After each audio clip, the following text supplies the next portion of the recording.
Esse é o Mundo em Revolução e nós vamos falar agora sobre a situação na Ucrânia, hoje dia 2 de dezembro de 2024, meio-dia aqui em Jerusalém e também lá em Kiev, 8 horas, 7 horas da manhã no Rio de Janeiro, no horário de Brasília, no momento que eu gravo esse vídeo.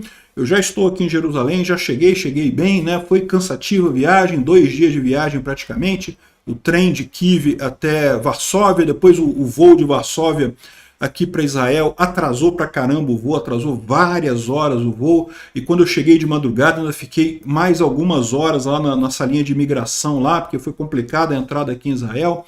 Mas enfim, tá tranquilo, consegui entrar, tô aqui no quarto de hotel aqui em Jerusalém, só para avisar vocês que tá tudo certinho. Tá? Eu tô meio cansado hoje, o vídeo hoje vai ser meio curtinho, porque eu estou cansado, eu tenho que descansar um pouquinho, mas eu vejo isso depois. Né? A Ucrânia teve de ontem para hoje um ataque de drones russos contra o território ucraniano. Não teve nenhum ataque ucraniano contra territórios russos hoje, mas ontem a gente ficou sabendo que teve mais um ataque de ATACMS aqui contra Kursk, nessa região. Pegou mais uma base russa aqui, destruiu mais um monte de gente lá, um monte de comandantes, um monte de soldados russos aqui em Kursk com o ATACMS. É muito curioso como é que a Rússia falou que ia ser a terceira guerra mundial se a Ucrânia usasse o ATACMS e já vai aí para o 7º, 8º ataque com ATACMS em território russo e não acontece nada, né? Bom, no resto da linha de frente, nenhuma grande mudança significativa. O Olaf Scholz está em Kiev hoje, veio fazer uma visita, promete 650 milhões de euros de ajuda para a Ucrânia. Excelente notícia, né? Os protestos na Geórgia continuam também muito fortes, né? Geórgia, esse outro país aqui, nessa região aqui, também sofre a brutalidade russa, tal como a Ucrânia. Os protestos lá estão muito fortes, vão para o 4º dia seguido, muita brutalidade policial contra eles ali, né? E temos uma má notícia hoje, né? O Thiago Nunes, um brasileiro do Pará que foi lutar na Ucrânia, infelizmente morreu na linha de frente, né? Mais um herói brasileiro aí defendendo a liberdade. Meus sentimentos aí à família e aos amigos do Thiago. Vamos falar sobre esses e outros assuntos em detalhes. Essas notícias foram sugeridas por Zucoloid, filho do Peter não reconhecido, e várias outras pessoas. Obrigado aí ao pessoal que sugeriu a notícia lá no nosso site, no wrevolving.com. E obrigado a você que está assistindo o nosso vídeo. Se você gosta do nosso conteúdo, por favor, deixe o seu like, se inscreva aqui no canal, né? Pois bem, como vocês podem ver, teve drones russos contra várias regiões aqui da Ucrânia, mas nada significativo. Foram 110 drones lançados, 52 foram derrubados pela defesa antiaérea tradicional, 50 por guerra eletrônica, outros 6 voltaram para a Rússia, o que também é uma certa forma de guerra eletrônica, né? E um que ainda está na Ucrânia ainda, ou seja, no final só um atingiu o alvo desses drones Shahed 136, todos que os russos lançaram aqui, né? Bom, lembra quando a Rússia gastou bilhões de dólares tentando convencer o mundo, né, fazendo a propaganda dela? Não, porque se a Ucrânia usar ATACMS, vai ter a terceira guerra mundial, vai acabar o mundo, nós vamos usar os mísseis lá, o Orshnik, o Satan 2 e não sei o que lá, e não sei o que lá. Pois é, aqui ó, a gente tem a informação agora, né, a gente não tem imagens e não tivemos a informação na época, né, mas foi há 2 dias atrás, né, no dia 30 de novembro, mísseis foram lançados contra um posto de comando da 83ª Brigada de Assalto Russa ali na região de Kursk, né? Teve um monte de mortos, 12 militares mortos, inclusive 4 oficiais e mais um monte de feridos ali na região, ou seja, mais um ataque com sucesso usando o ATACMS em território russo. E ó, cadê a Terceira Guerra Mundial? Até aqui nada, né? É o que eu falo para vocês sempre, é lorota do Putin, esse tipo de coisa, né? Não vai ter Terceira Guerra Mundial, pelo menos não por esse motivo. Pode ter Terceira Guerra Mundial por outros motivos, não pela Ucrânia usar armamento americano na Rússia, né? Aliás, é o contrário, é o que eu sempre falo.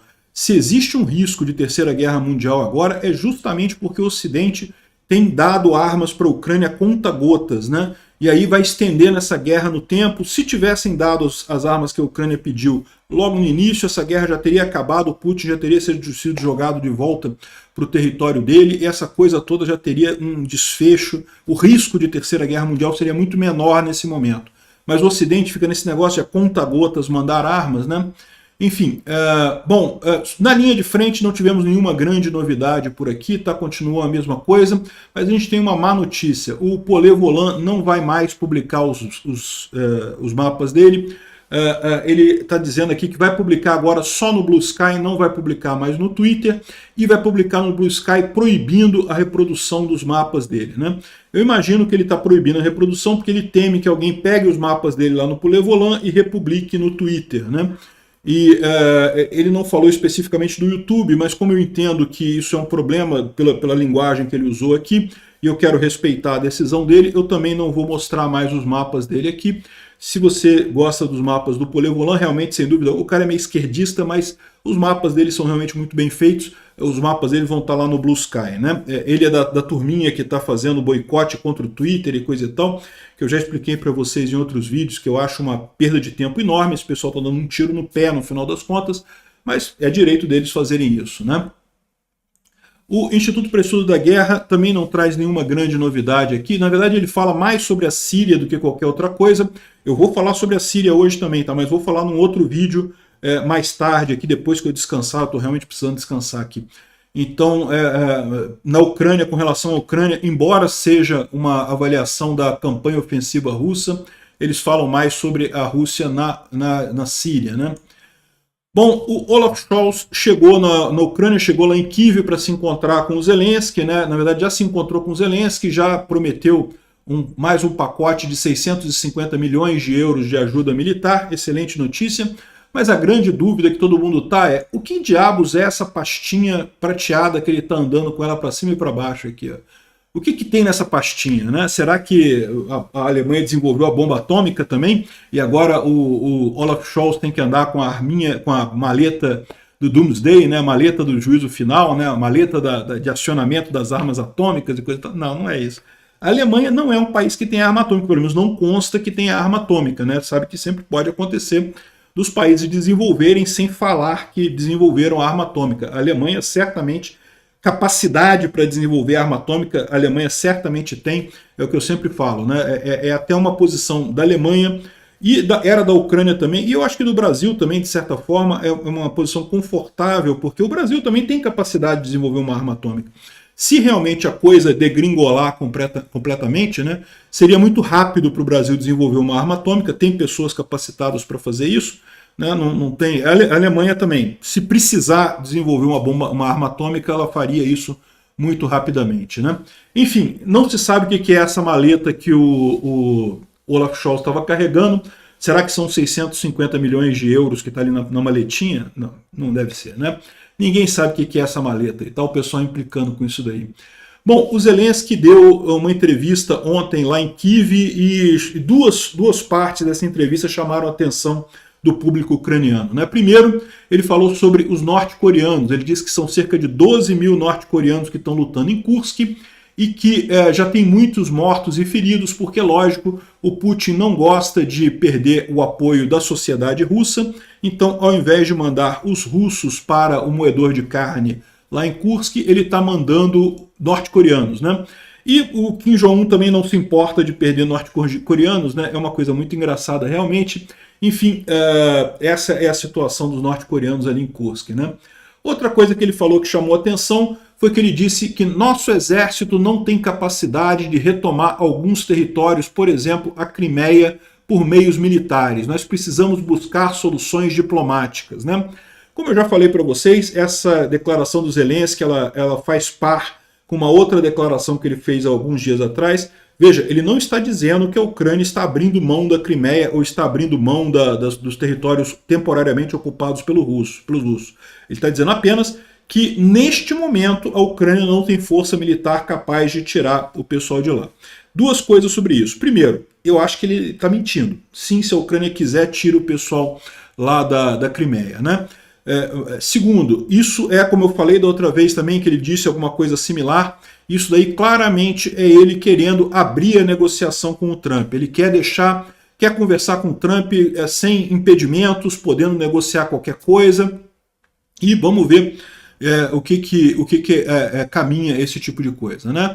É muito importante para a Ucrânia o apoio dos Estados Unidos, muito mais do que ficar falando A ou B. Todo mundo sabe que a Ucrânia jamais vai aceitar ceder os territórios para os russos, não tem nenhuma possibilidade disso acontecer, mas é importante iniciar as negociações. Daí esse papo do Zelensky de que não, no momento não temos condições de tomar a Crimeia. É lógico que tem, se quisesse tomar, igual tomou Kherson, é só destruir a ponte da Crimeia, retomar ali a ponte de terra e pronto, né? A Rússia não tem como manter a Crimeia, né? Da mesma forma que ela não teve como manter a cidade de Kherson, não teve como manter a margem direita do Dnipro, ela não tem como manter a Crimeia também. Seria até relativamente fácil para a Ucrânia retomar a Crimeia. Mas, de novo, o objetivo do Zelensky é abrir o canal de comunicação com o Trump e ele está absolutamente correto nisso daí, né?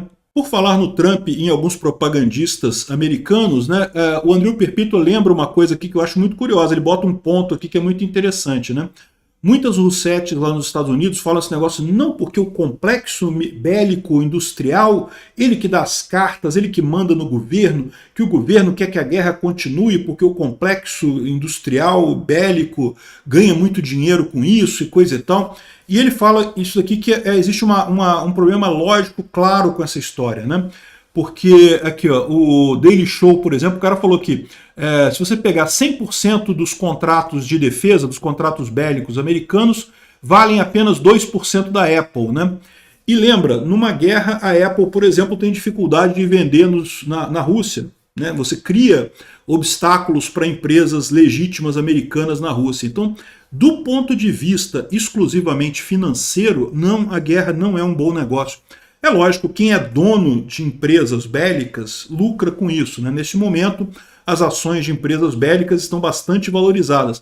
Ainda assim, não chegam perto de uma Apple da vida, de um Facebook da vida, que são essencialmente ferramentas da paz. Então esse argumento de que não porque a indústria bélica, que os Estados Unidos quer guerra, quer manter a guerra, porque a indústria bélica ganha dinheiro com isso, isso é falso, isso não se sustenta, porque se ganha dinheiro de um lado com a indústria bélica, perde de outro com a Apple, com o Facebook, com o Google, com o YouTube.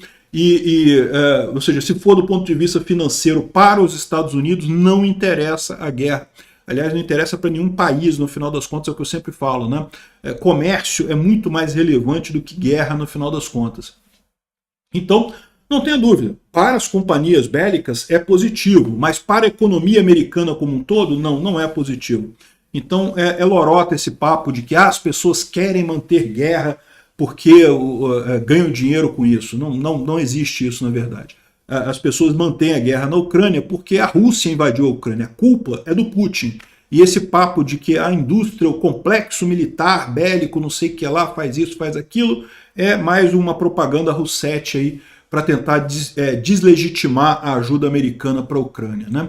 E por falar de protestos contra a Rússia, lá na Geórgia vai para o 4º dia os protestos contra o governo da Geórgia, que cancelou a tentativa da Geórgia de entrar na comunidade europeia, né? Então aqui uma grande quantidade de protestos, a polícia está cada vez mais violenta, usando gás lacrimogênio. Outra coisa que chama atenção de ver esses canhões d'água lá, né, do pessoal jogando canhão d'água, é porque, pô, quando eu lembro do frio que está fazendo em Kiev, e lá em Tbilisi também é bastante frio, né? Tbilisi é um pouco mais ao sul do que Kiev, mas é alto, né? Na montanha lá no Cáucaso, né? Então dá para ver como é que essa arma é efetiva lá contra esses protestos. Deve estar frio, deve estar gelada essa água aí, né? No Rio de Janeiro, se o pessoal usar canhão d'água, a galera faz festa porque, né, refresca o calor um pouquinho. Bom, continuam enormes os protestos por lá, continua muito grande a expectativa da queda do governo. Vamos ver o que vai acontecer, até onde vai esse protesto, né? O pessoal está falando aqui que os países bálticos, a Lituânia, a Letônia e a Estônia, impuseram sanções contra as forças de segurança que estão reprimindo as manifestações na Geórgia com violência. Então não é contra o Estado da Geórgia, é contra as forças de repressão a esse protesto por lá, né? Bom, a gente tem a informação de que a Ucrânia começou a produção em massa de mais um drone de colocação de minas, um drone terrestre de colocação de minas, né? Bem interessante aqui, dá para ver a produção em massa. Ainda é uma empresa pequena, né? Normal isso, começa pequeno mesmo, mas é uma coisa bem importante. Na Ucrânia está cheio dessas pequenas oficinas de produção de drones e coisa e tal. Eu mesmo visitei é um vídeo que eu ainda vou fazer ainda para mostrar para vocês uma dessas empresas que estão produzindo drones lá na Ucrânia. Muito interessante mesmo. E bom, infelizmente a gente tem que comunicar aqui o falecimento do Thiago Nunes, um brasileiro de 19 anos, que foi lá para a guerra, um herói, sem dúvida alguma, mais um guerreiro pela liberdade. Meus sentimentos aí à família, aos amigos do Thiago. Ele era conhecido como índio, né? O nome de guerra dele lá era índio. Infelizmente acabou falecendo lá na linha de frente, né? É o que eu sempre falo para o pessoal, eu acho que são todos que vão para lá, são heróis e coisa e tal, mas a verdade é que é uma guerra. Tome cuidado, né? Não incentivo ninguém a ir para lá. Inclusive quem viu a minha live com o Alex Silva, ele também fala isso, até porque a Ucrânia não está precisando de gente, tá?